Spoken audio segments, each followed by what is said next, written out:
Hello, everyone. This is Pastor Ryan Pronzinski of Christ Lutheran Church in Michigan Center, Michigan, and this is my Chair Chat Daily Devotional for Friday, May 8, 2020. Peace be with you. These video devotionals are intended to help you engage your life of faith during this time of pandemic and social distancing. And so I encourage you throughout the video to take time to pause and reflect, journal, have conversation with those around you, and do what you need to do to really, wrestle with this like you would a Bible study or a small group. I also highly encourage you, with kind of interacting in mind, to leave constructive comments, questions, and prayer requests in the comments section below, and I promise I will get to those in the following videos. The readings that are selected in these videos comes from the Daily Revised Common Lectionary, which is a church calendar reading schedule, and it can be found online. The readings for today are Psalm 31, verses 1 through 5, verses 15 through 16, and for details on that reading, which I won't be doing today, you can look at yesterday's video from May 7. The other two readings are from Exodus chapter 3, verses 1 through 12, and Acts chapter 7, verses 1 through 16. These readings can be found in the description below. And before I get to the readings themselves, as always, I'd like to invite you all to come and worship with us on Sunday mornings. At Christ Lutheran Church, we have been live streaming our services with Facebook Live. So if you would like to come and worship with us live on Sundays, we do so at 9:45 Eastern Standard Time. And if you can't make that live stream, the videos are recorded and posted on our Facebook page as well. The link to those videos is in the description below, so please come and join us. With all that in mind, we continue on with our first reading, which comes from Exodus chapter 3, verses 1 through 12, which reads as follows. Moses was keeping the flock of his father-in-law, Jethro, priest of Midian. He led his flock beyond the wilderness and came to Horeb, the mountain of God. There the angel of the Lord appeared to him in a flame of fire out of a bush. He looked, and the bush was blazing, yet it was not consumed. I lost my spot.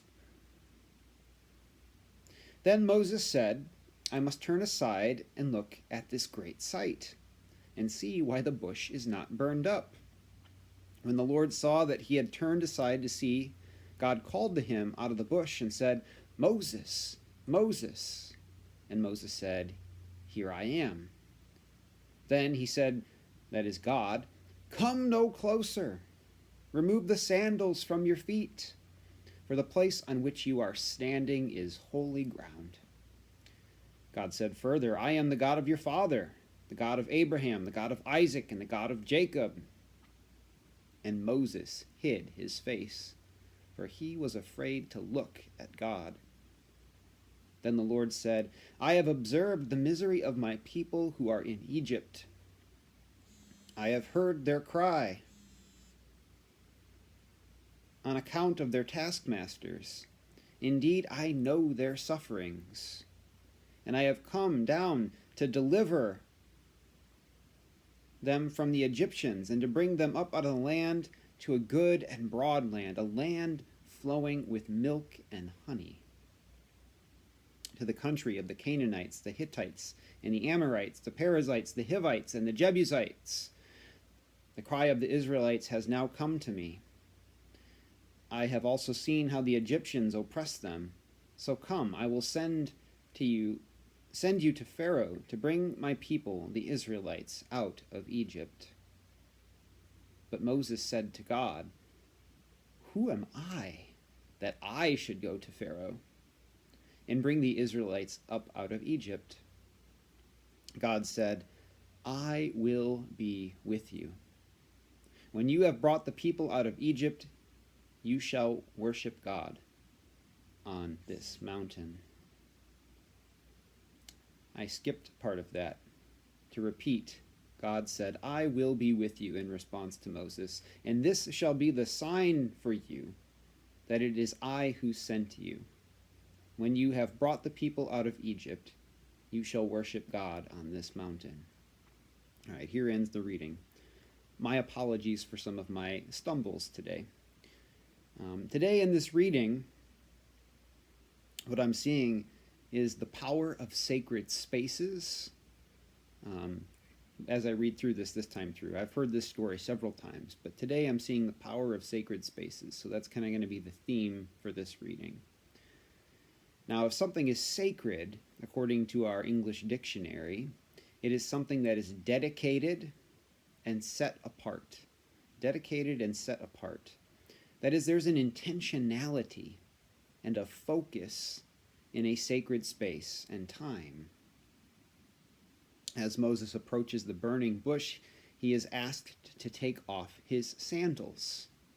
Now, as I read this, I am not a Hebrew scholar. There might be other things that are associated with taking off one's sandals. I'm thinking about this from a current standpoint and a practical standpoint. And as I read this, this is a sign, taking off one's sandals. That means Moses must treat this ground and space differently than the ground and space outside the burning bush, right? It's a small sign, but removing one's sandals means that you have to approach this ground a little bit differently. There's a different direction, intentionality to how you encounter this space. Because since this is a sacred space, it is set apart, it's different. And it also, in taking his sandals off, Moses also shows he is not going anywhere anytime soon. Right? Just as you would go over to someone's house and you take your shoes off as a sign that you're not going to just peel out of there real quick, right? You're getting settled in. Take your shoes off. Kick your feet up, right? We know that Moses won't be traveling off somewhere quickly. He is settling into this space.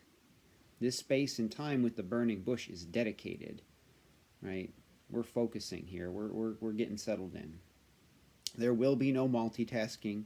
There will be no distractions. Moses is committed to this time and this space. And so this is how I am reading this space in Exodus today, as sacred space. And what becomes powerful about this sacred space, and maybe others like it, other sacred spaces, is that in these spaces, Moses, and I would argue today that we as well, discover who God is and who we are. Remember, Moses was having an identity crisis in this story at this point. His fellow Hebrews, right, who are now slaves in Egypt, are mad at him for killing an Egyptian taskmaster, a slave driver, if you will, and making the Hebrews' working and living conditions worse. Right? They're like, oh, you thought things were bad now? Well, since you killed one of the taskmasters, we're going to make it even worse. And so the Hebrews are mad at Moses for that, even though he was simply trying to protect his fellow Hebrews. And on the flip side, the Egyptians who raised Moses, right, wanted him dead for killing the taskmaster. Nobody is happy with Moses, and he's not quite sure where he fits in. And quite frankly, identity crisis is a real thing. It's not just a nice narrative thing in the story today. We're experiencing, both as people and communities, and even as a world right now, identity crisis. And it's a hard thing to deal with. Right? And many people and communities are struggling with this reality today as we wonder who we are as we're stuck at home, out of work potentially, and have been removed from our usual ways of being in the world. I mean, even just talking to grandparents that are like, I haven't held my grandbaby in months, right? What does it mean to be a grandparent when you can't physically interact with your family? That's hard. And that's, I don't want to belittle it, that's a simple thing, but that's an identity crisis, right? If you don't have your job and you loved what you did, and that's how you made connections with people and brought hope to people and got a sense of groundedness and purpose, and now that's gone, what does that mean? If you're a business owner, and even if you're able to open back up and no one's coming, and you're worried that you might have to go bankrupt or like lose your business, you know, what does that mean?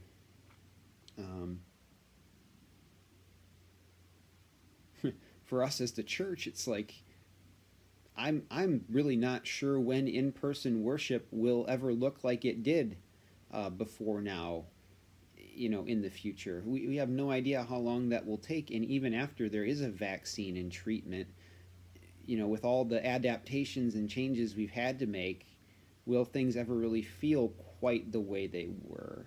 And so then what does our identity look like during this time and coming out of it as well, right? Everybody is asking this question. So for me, this identity crisis that we're all facing, or many of us are, and even if we're not as individual people or families, we're part of the larger identity crisis going on, it becomes an entry point for us into this story. And it gives us some direction and hope, because God helps give Moses a sense of identity during this crisis. That's how God helps transform and solve this problem, and gives Moses a sense of direction and new life within this sacred space, right? So in the midst of identity crisis, God shows up, helps Moses cultivate a sacred space where Moses is able to discover a new sense of identity and purpose and groundedness and hope and new life. And it's within this sacred space, right, that kind of becomes the crucial element, because it's where Moses encounters God, right? God is the one who gives this new life and identity and purpose and hope, but God is encountered in this sacred space, and so the sacred space becomes important, right? Because God calls Moses and empowers Moses in this sacred space to be who God made Moses to be. Right, and that is a deliverer and a leader of God's people, not simply a shepherd for his father-in-law, right? God called him to be more. A shepherd was kind of like, well, what do I do in the meantime while I try and figure out who I am? And God's like, well, you're more than this. And in this situation of identity crisis, right, this identity that God gives Moses as deliverer and leader could only be done well, right, because of the identity crisis that Moses was facing. This new identity could only have happened and been cultivated because Moses had a foot both in the Hebrew world, being born a Hebrew, right, and also a foot in the Egyptian world, being raised by the Egyptians. He was able to be the kind of bridge between the two, the communicator between the two, and lead the people out of those two worlds that were overlapped because of his situation. His Moses identity crisis became a catalyst. It became a foundation for which God to work through to deliver God's people, again, which was only discovered in this sacred space. So an identity crisis, then, by the grace of God, in a sacred space, is turned into transformation, hope, and new life. Moses now knows who he is in God, even if he struggles to trust it, right? Who am I, says Moses? And you might be thinking the same thing. Who am I, God, to do X, Y, Z that you might be calling me to? Right? And God lets Moses know that Moses' identity, even as Moses questions it, Moses' identity, hope, and new life isn't grounded in Moses' own personal strength, but in God's. For God, encounters with Moses this way again, to remind you. Moses said to God, who am I that I should go to Pharaoh and bring the Israelites out of Egypt? But God said, I will be with you. That's his answer. Like, don't worry about your own strength and aptitude and ability. I am calling you. I will be with you. I will transform you into who you need to be, and I will equip you and work with you and through you to do what you need to do. So we hear in this story today that as we encounter God in sacred spaces, God transforms our lives, grounds us in God's strength, and assures us we have purpose and identity and are a blessing with God always, no matter what, no matter how bad things seem. This is about transformation that God gives us, even, in fact, not even in the midst of identity crisis. God gives us this identity and purpose and hope and new life within the crises, within the identity crises. So as our collective identities and persons as our collective identities as people and as communities have been morphed and possibly put into crisis due to this pandemic, this is what I would have you wonder today. Since sacred spaces are at the heart of discovering and cultivating this transformative experience where our identity crisis becomes hope and new life, where might you discover sacred space today in your life, right? And how can you cultivate this? If sacred spaces are that which are dedicated and set apart, might cultivating sacred spaces mean something like turning off devices for a time, not permanently? Developing a new contemplative routine, like times of stillness, where if you're somebody that's always moving and fidgeting, just sit down and be still for a time. Might it be developing spaces and routines of silence if you always have music on or the TV on in the background or something that's constantly exciting the ears and the mind? Might you just need some silence? Find a quiet spot and just sit and be for a time. Might it mean meditative walks or doing something with your body that is very intentional and focused to kind of keep you focused on just one thing? Because maybe you need to move to do those things, but right now, since we're sheltered in place, it's hard to do that. How might you cultivate that? Maybe it means guided conversation, with a trusted friend where you both ask and engage very tough and specific questions like, who is God calling me to be today? And you do this in one of those spaces where you're not distracted and you can stay focused on that. And then you end in prayer together. And maybe you read some scripture together too. Really, the idea is just taking actions that help you stay focused on listening to God and creating some space where you might hear from God. And I hope that these videos might be a part of that journey too. And you do all this. You try and cultivate these sacred spaces, or at least discover them, right? Because God is kind of the creator of the sacred space. It is God who makes the space, truly sacred. But you seek to cultivate these spaces, or at least look for them like Moses, because the promise from God today is that you always have a holy, sacred identity in God. Again, you always have a holy, sacred identity in God. Just go all the way back to Genesis 1:31, right? Where God looked at all of creation, including you and I, and said, "It is very good."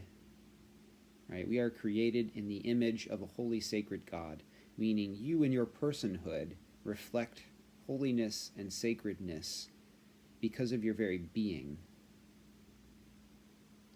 So even as your way of being and living gets upended from time to time in this life, just like Moses, and just like right now during this time of pandemic, every day and in every time, God is setting us apart and dedicating us for the well-being of the world, out of God's great love for the world, just like Moses.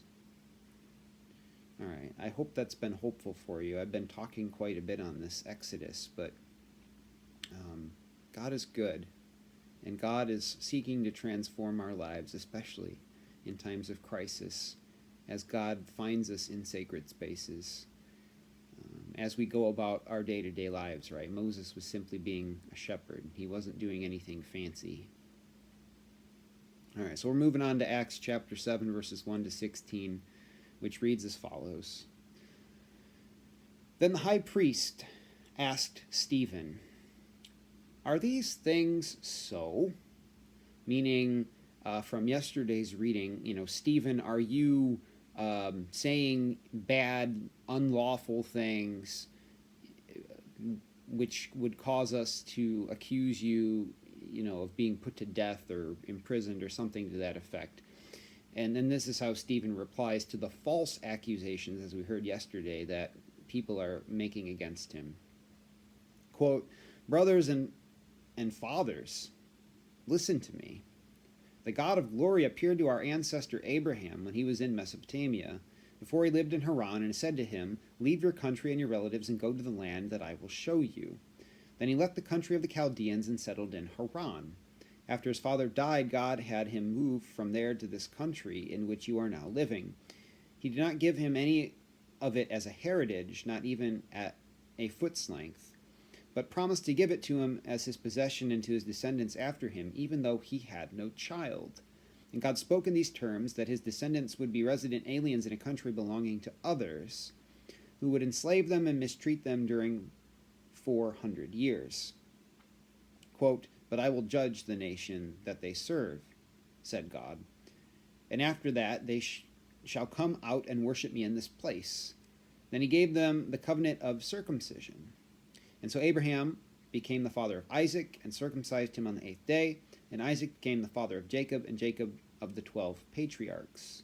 The patriarchs, jealous of Joseph, sold him into Egypt. But God was with him, and rescued him from all his afflictions, and enabled him to win favor and to show wisdom when he stood before Pharaoh, king of Egypt, who appointed him ruler over Egypt and over all his household. Now there came a famine throughout Egypt and Canaan, and great suffering, and our ancestors could find no food. But when Jacob heard that there was grain in Egypt, he sent our ancestors there on their first visit. On the second visit, Joseph made himself known to his brothers, and Joseph's family became known to Pharaoh.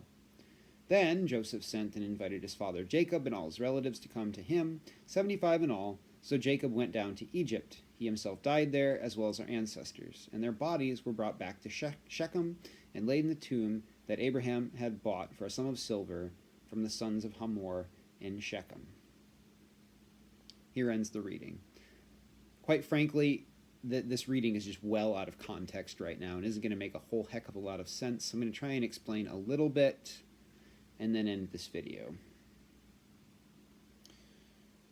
Stephen tells this long story, and we just get the beginning of it, of the history of Israel right now. So he's before the court, he's being accused, and in response to their so are these accusations true? He just goes on this long spiel of the history of Israel, which keeps going on after our reading today.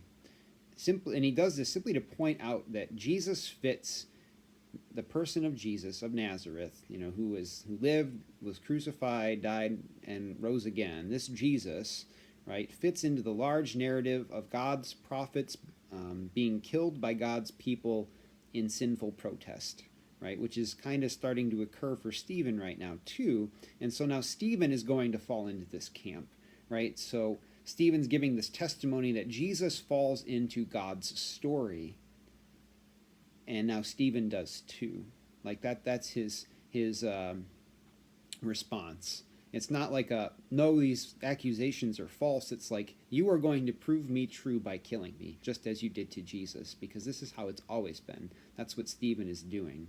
And not just for the accusers in the story, but for us as hearers, we then see this too and go, okay, again, Stephen, you are looking like Jesus, which makes your life and what you're doing seem good and true, whereas the people that are killing you seem wrong, but also fit into just kind of how things have always gone and what to expect. And for the early church, they faced a lot of persecution. So they're able to situate themselves in God's story. And even if it's hard, one would rather be in God's story and life be hard than life to seem good and know that you are not in God's story and God's good graces. That's even more terrifying for people of faith. So all this storytelling by Stephen is said to verify that Jesus is Messiah according to Scripture, and to show how Jesus followers are now falling into the story of Jesus as well, which makes the followers of Jesus out to be the faithful ones, and those who are killing the followers of Jesus to be unfaithful. That's kind of at least one of the main points of all this storytelling. And so this is how the storytelling ends for Stephen, verses 51 through 53 of chapter 7. Quote, "You stiff-necked people, uncircumcised in heart and ears, you are forever opposing the Holy Spirit, just as your ancestors used to do. Which of the prophets did your ancestors not persecute? They killed those who foretold the coming of the righteous one. And now you have become his betrayers and murderers. You are the ones that received the law as ordained by angels, and yet you have not kept it. All right, so what does all of this mean for us today specifically? Well, I would say this. It's really easy for us to get mad at God and persecute the people God is working through if we don't like what they're doing. Because that's what's going on in Acts right now with Stephen. They don't like what Stephen is saying and doing because they don't like the idea of Jesus, because it's taking away from their power and their comfort and their strength and the way things are. They're shaking the boat. And this continues throughout Acts. People don't like what the followers of Jesus are doing, even though it's God's doing through them. And so they do, in fact, get persecuted. I mean, Paul and Peter end up in jail a lot and get persecuted a lot in Acts. And so I would say this, when, we too, again, can easily persecute God and people that God is working through if we don't like it, because that's just who we are as sinful human beings. We can often be very selfish and self-focused and just want things that we want the way we want them, instead of wondering, what might God be up to? So when you're feeling like, quote unquote, casting stones, which is what they do to Stephen, they stone him to death, I would have you ask yourself, when you get to one of those moments where you're like, rah, rah, rah, rah, rah, rah, what might God be up to in this situation? I think it's just a good gut check question to ask oneself when you're feeling upset.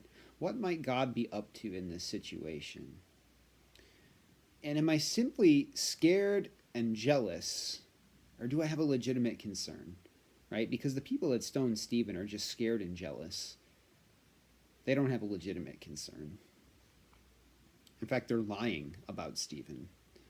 And lastly, I would have you ask yourself, how might this situation that I'm getting upset about be solved in a loving way, as opposed to a violent way or a mean-spirited way? Yeah, you may not chuck physical stones at somebody and kill them, but let me tell you, words hurt. And right now we live in a society, especially here in the United States of America, where people are hurling words as spears all the time to do damage and harm. And so how might you solve a problem, a conflict, something you don't like, in a loving way? By trying to understand and listen and empathize, as opposed to throwing stones. Because right now, I would have you ask all these things. I feel like God is seeking to work through many people in the world today to keep people safe. And those people who are seeking to keep people safe are getting attacked because what they are saying is upsetting to other people. Because it's altering the way in which people would like to live their lives, and it is seemingly taking things away from them. And so Stephen's story acts as a cautionary tale to us right now, that when we feel like throwing stones, because maybe the person, when we feel like throwing stones, the person whom we want to throw the stones at might actually be Jesus trying to love us. Right? That's the cautionary tale. Just like Stephen. Because keep in mind, as much as we like to go, Jesus was this lovey-dovey, who didn't like Jesus? Like, go back and read the Gospels.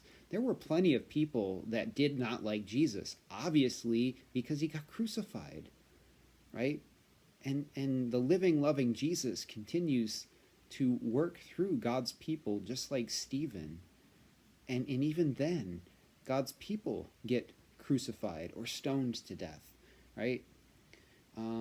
So this story acts as a cautionary tale. Like, when we feel like being angry and mean and throw stones, might it very well be Jesus whom we are seeking to cast those stones at, simply because we don't like what Jesus has to say, because it disrupts the way that we want life to be, in the way that we want to conduct ourselves, in the way that we think things should be. I'll end there by saying this. God bless you in helping you discover and inhabit your own sacred spaces, like Moses today, so that you too can see God and receive new hope and life during these hard times. God bless you with this, and I will talk to you tomorrow.